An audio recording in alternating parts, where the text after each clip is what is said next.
Bonjour à toutes et tous, soyez les bienvenus dans le deuxième numéro de cette série consacrée à l'histoire du handicap et de ses représentations. L'opus introductif se trouve ici et il vous sera reproposé en fin de vidéo. Dans cet épisode et les 4 prochains, l'on va s'attacher aux perceptions religieuses, philosophiques et symboliques du handicap. Il semble important de les connaître pour mieux comprendre ensuite ce qui était concrètement réservé aux personnes handicapées ou au contraire pour mesurer l'écart entre les représentations et la vie réelle. Pour l'heure, jetons un œil aux mythes. Les infirmes, les estropiés, les invalides, les phénomènes humains, les aliénés, tous ces qualificatifs qui ont eu cours des siècles durant avant que ne s'impose le mot handicap, ne soyez donc pas étonné de les entendre dans le cadre de ces vidéos d'histoire. Toutes ces personnes, disais-je, ont fait l'objet, depuis la nuit des temps, de multiples fantasmes mythiques et mystiques. C'est bien connu, devant ce que l'être humain peine à expliquer, l'on a recours aux mythes, à la religion, à la pensée magique. Ainsi a-t-on naguère mis le tonnerre entre les mains de Zeus, ou le soleil sur la barque de Ra.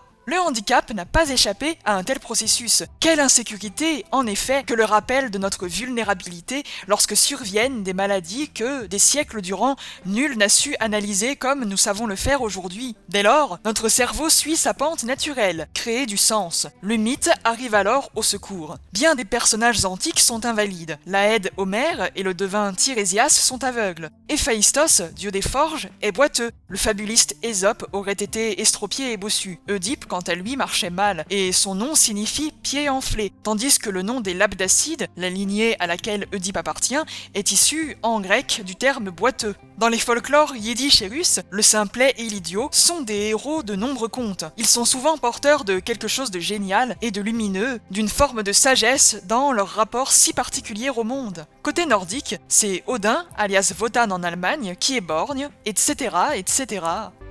etc.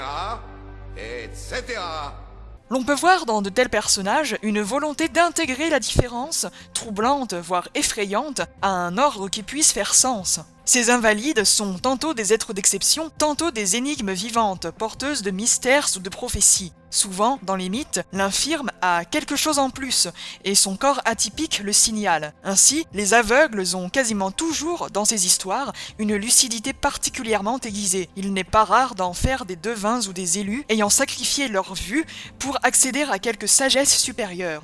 Dans la vraie vie, pourtant, comme on le verra plus en détail avec des épisodes ultérieurs, le traitement des handis de naissance est souvent peu enviable, c'est le moins qu'on puisse dire. Je précise de naissance, car ensuite, au cours de la vie, on parle d'époques où, entre les guerres, les chutes de cheval, les maladies mal soignées, nombreuses étaient les occasions de se retrouver estropiés. Le handicap était, en un sens, plus banal qu'aujourd'hui. Les dangers de la vie, ou encore les peines par mutilation réservées à pas mal de délits, décuplaient le risque d'être handicapé ou d'en croiser. Alors, c'était le système D, et l'on aura l'occasion de détailler leurs conditions de vie qui variaient selon le rang social et selon que l'on naisse handicapé ou qu'on le devienne. Mais pourquoi ai-je commis cette digression, me demanderez-vous ? Eh bien, afin de faire une distinction importante pour le sujet du jour. Il y a des handicaps qui étaient autrefois aisément justifiables et compréhensibles, quelqu'un qui tombe de cheval par exemple, ou perd une main à la guerre. En revanche, quand une infirmité était plus mystérieuse, comme une maladie incurable, là, ça pouvait facilement partir en festival du côté de l'interprétation et de la pensée magique.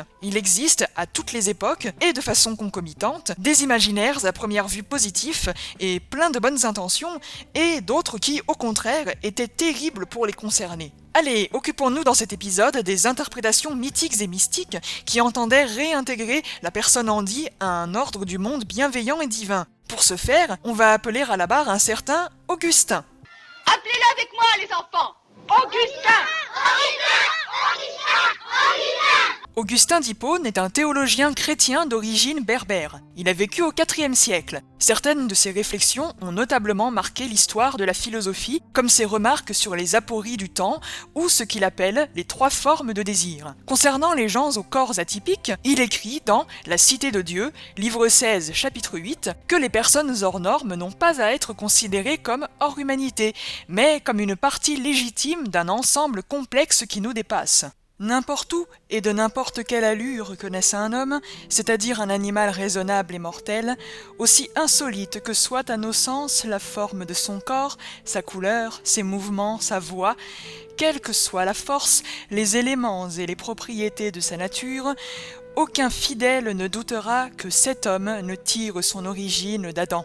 La raison que l'on peut rendre de certains enfantements monstrueux peut s'étendre à certaines races monstrueuses. Dieu, créateur de toutes choses, sait où et quand une chose doit être créée, car il sait avec quel contraste il doit ordonner la beauté de l'ensemble. Mais l'homme, à qui l'ensemble échappe, se laisse choquer par l'apparente difformité d'une partie, faute de connaître la convenance et le rapport de la partie à l'ensemble. L'expression « tirer son origine d'Adam » désigne ici l'égale humanité des créatures. Et petit point sur les enfantements monstrueux. Il faut savoir que jusque tard dans la période moderne, l'on n'hésitait pas à qualifier de monstre et de prodige une personne sans bras, ou un cul-de-jatte, ou de petite taille, ou des siamois, bref, tout ce qui sortait de l'ordinaire. Rapide point étymologique d'ailleurs. Monstre a une double origine latine. D'une part, le verbe monstrare, montrer, désigner, logique, le monstre est ce qui attire l'attention. Et d'autre part, monéo, qui signifie j'avertis, et là on rejoint ce qu'on disait sur les gens hors normes qui seraient porteurs de vérité cachée. Augustin d'Hippone souligne, en somme, que nul n'est en mesure de connaître l'intégralité du fonctionnement de l'univers et des formes que Dieu y a mises. Alors, qui sommes-nous pour juger de la norme humaine de notre voisin à l'allure atypique ? Les Andis sont nos amis. Il faut les aimer aussi, comme nous ils ont une âme. Je caricature à peine. Pour qu'Augustin rappelle que les phénomènes sont aussi humains que les gens ordinaires, c'est que leur situation ne devait pas être jojo, et dans l'Antiquité, elle ne l'était effectivement pas du tout. Ce texte fait en outre référence, lorsqu'il est question de races monstrueuses, à ces théories qui aujourd'hui semblent complètement farfelues, mais qui ont circulé au moins jusqu'au XIVe siècle, à savoir ce fantasme des peuples du bout du monde n'ayant qu'un seul pied, un seul œil, ou la tête à l'intérieur du ventre. Les mentalités de naguère ont établi des liens fantasmés entre étrangeté du corps et l'étrangeté dans le sens ethnique, le fait d'être étranger. Voilà par exemple ce qu'on trouve dans le livre des merveilles du monde de Marco Polo. Parce que vous savez, ce qui est différent, ce qui est loin de nous, la peur de l'inconnu, bref, vous voyez. La pensée d'Augustin est un des avatars de l'approche monothéiste de la maladie. Dans la chrétienté notamment, l'infirme est directement relié à Jésus. Allez, faisons un petit compte de tous les Andis croisés dans les évangiles. 2 aveugles, un sourd-muet, 10 lépreux, un paralysé,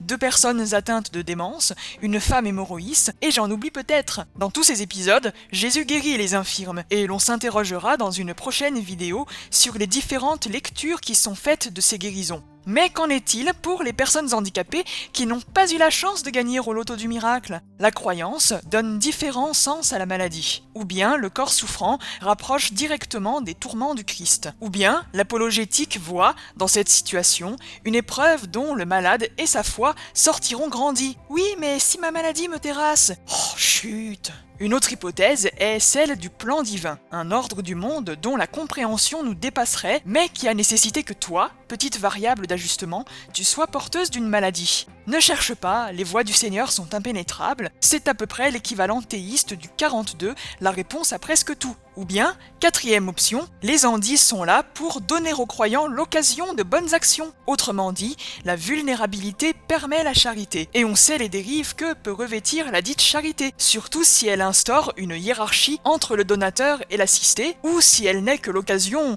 très désintéressée, de s'acheter une bonne conscience, voire une place au paradis. Un roman épistolaire du IIIe siècle, les Homélies clémentines, mettait déjà le doigt sur le caractère révoltant d'une pareille conception de Dieu et de la maladie. Pour le contexte, l'apôtre Pierre débat en public avec un certain Simon le magicien. Entre autres questions, ils en viennent à aborder les inégalités. Celui-ci est malade, celui-là jouit d'une bonne santé, fait remarquer Simon le magicien. Pierre répond, les hommes pieux ne pourraient pas ici-bas atteindre leur perfection s'il n'y avait pas les indigents à qui ils porteront secours. Pareillement, il y a aussi les malades dont ils prendront soin, et les autres inégalités ont la même raison d'être. Simon reprend, alors les petits n'ont pas de chance. Pour que les justes atteignent leur perfection, ils sont eux-mêmes réduits à un état misérable. Tout est dit, le malade ne serait qu'un accessoire, un PNJ dans la quête des hommes justes. On est au cœur de l'épineuse question du mal permis par Dieu. Il faut aussi à ce propos que l'on parle du personnage biblique de Job. Petit résumé, un jour, Satan provoque Dieu en affirmant que si Job, un de ses plus fidèles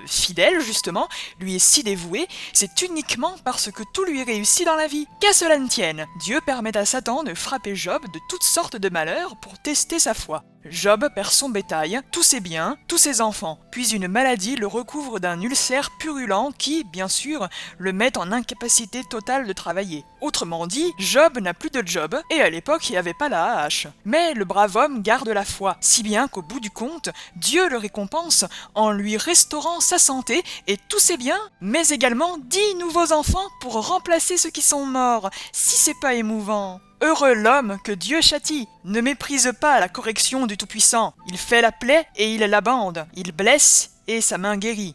Si beaucoup d'apologistes mobilisent cette histoire pour donner du courage dans la maladie, personnellement, je la trouve choquante à au moins 2 titres. Le fait d'abord que Dieu permette l'épreuve, au lieu de repousser Satan. C'est raté donc pour mettre la souffrance sur le dos du diable. Et ensuite, la présence de victimes non consentantes dans cette histoire. Job, le cobaye qu'il s'agissait de tester, garde la foi, grand bien lui fasse. Mais que penser du massacre de tous ses enfants, apparemment dommages collatéraux? Si l'on va maintenant vers des textes plus contemporains, regardons par exemple ce qu'écrivait l'équipe de Benoît XVI dans son ouvrage de catéchèse à destination des jeunes. Il faut parfois être malade pour prendre conscience que tous, nous avons besoin de Dieu, que nous soyons malades ou non d'ailleurs. Nous n'avons de vie qu'en lui. C'est pourquoi les malades et les pécheurs ont un instinct particulier pour l'essentiel. Déjà, dans le Nouveau Testament, ce sont justement des malades qui cherchent à s'approcher de Jésus. Ils essayaient de le toucher parce qu'une force sortait de lui et les guérissait tous. Il cite au passage Thomas d'Aquin ce taquin « Dieu ne tolère le mal que pour en faire sortir quelque chose de mieux ».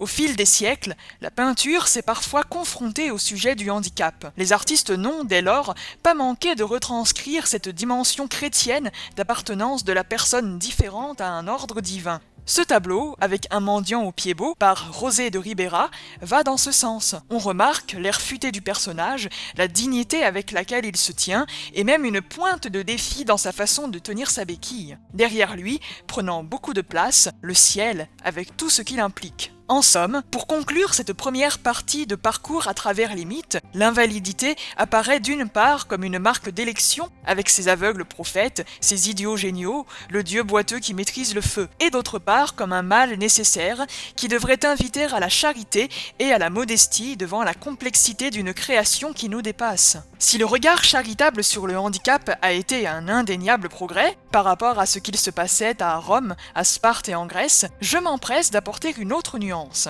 à savoir que, s'il y avait d'un côté des croyants avec une vision sympa, de l'autre côté, dans la tête d'autres croyants, l'infirmité était rattachée à la crainte du diable, du mal et à des idéologies culpabilisantes. Autant de joyeusetés qui ont causé du dégât, et ce constat vaut pour toutes les religions, y compris dans leurs avatars contemporains les plus New Age et coach motivation. Nous nous pencherons sur ces visions-là d'ici 2 épisodes. Au prochain opus, on plongera dans quelques-unes des superstitions farfelues qui ont été attachées aux personnes handicapées. Il y aura du lourd. Merci pour votre attention, vos commentaires et précisions sont les bienvenus. N'hésitez pas en outre à partager et liker cette série. Portez-vous bien, ciao!